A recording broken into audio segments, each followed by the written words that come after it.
नमस्कार दोस्तों, आज मैं आपको फाल्गुन चौथ व्रत में सुनी जाने वाली गणेश भगवान की कहानी सुनाने जा रही हूँ। प्रेम से बोलिए गणेश भगवान की जय हो, चौथ माता की जय हो। एक समय की बात है, एक गांव में एक सुखी परिवार रहता था। उस परिवार में 4 लोग थे, एक माता पिता और उनके एक बेटा और एक बेटी रहते थे। जब दोनों बच्चे बड़े हो जाते हैं तो माता पिता अपने बेटी के लिए अच्छा घर बर देखकर उसका विवाह कर देते हैं। बेटी का नाम धानी था और बेटा का नाम निर्धन था।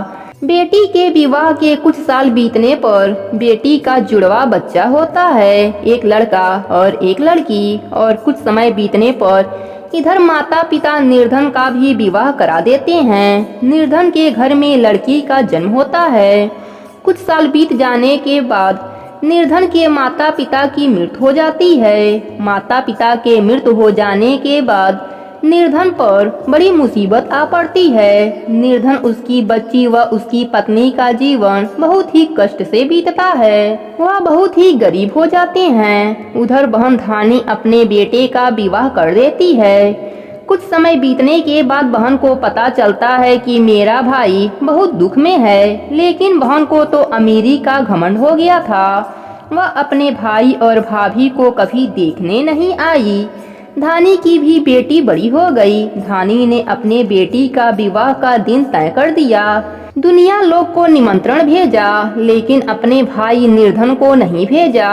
वह सोचती कि मेरा भाई बहुत गरीब है, अगर मेरे घर आएगा तो मेरी इज्जत मिट्टी में मिल जाएगा।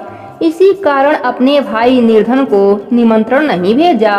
लेकिन जब धानी की बेटी की बारात आने वाली होती है, उसी समय निर्धन को पता चलता है कि उसकी भगनी का विवाह तय हो गया है और आज ही उसका बारात आने वाला है। अब तो निर्धन मन ही मन सोचता है कि मेरी एक ही भगनी है, मैं तो उसके शादी में जरूर जाऊंगा। निर्धन बहुत ही गरीब था, उसके पास कुछ देने के वस्तु नहीं थे। आसपास के घरों से बिछिया, चुनरी और साड़ी का इंतजाम किया और पैदल ही लेकर धानी के घर चल दिया।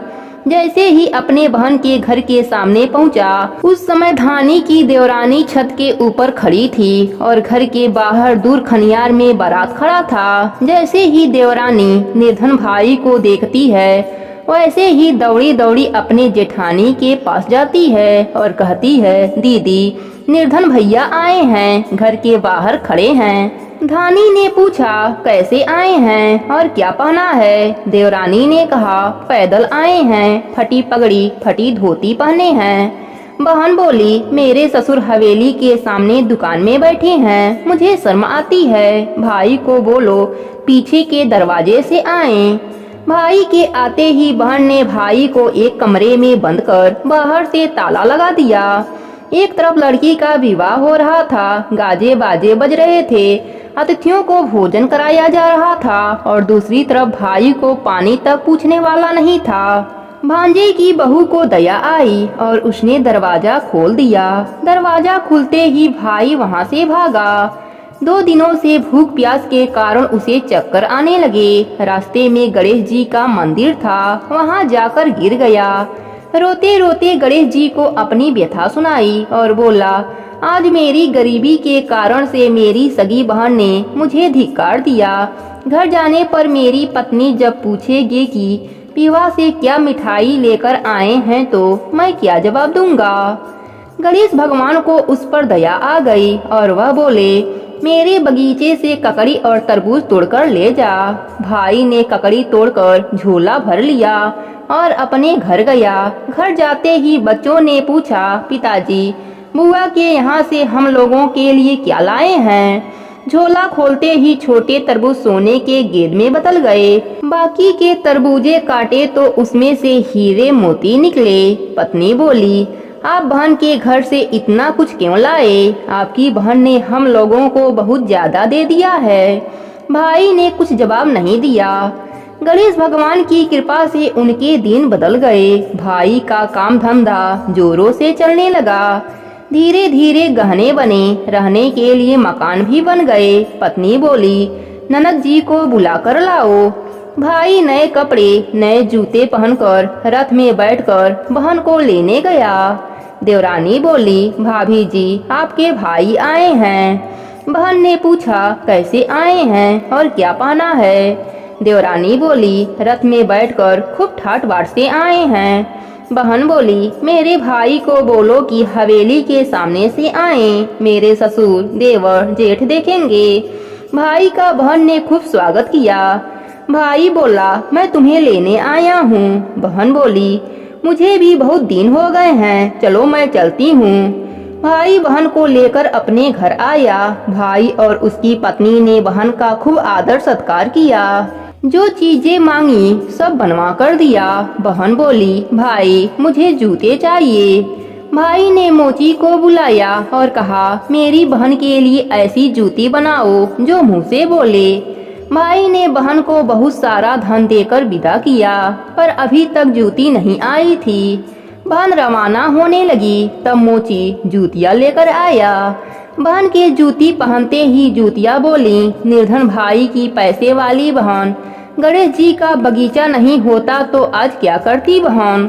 तब भाई की पत्नी ने पूछा, यह कहाँ से आवाज आ रही है? भाई ने कहा, सुबह का समय है, कोई जीव जंतु बोल रहा होगा। भाई ने घोड़े गाड़ी को जल्दी जाने को कहा। बहन के जाते ही पत्नी जिद करके बैठ गई कि जूतियाँ क्या बोल रही थीं। पति ने अपनी पूरी आप बीती सुनाई कि कैसे बहन ने मुझे 2 दिन भूखा रखा, कमरे में बंद कर दिया था। भांजे की बहू ने दरवाजा खोला, तब मैं बाहर आया और गणेश भगवान की शरण में जा पहुंचा। गणेश भगवान की कृपा से हमारे दिन बदले हैं। उसने अपने पत्नी को सारी बात बताई। तब पत्नी बोली, अगर मुझे पहले मालूम होता तो मैं आपके बहन को कुछ ना देती, मेरा दिया हुआ सब कुछ वापस लेकर आओ।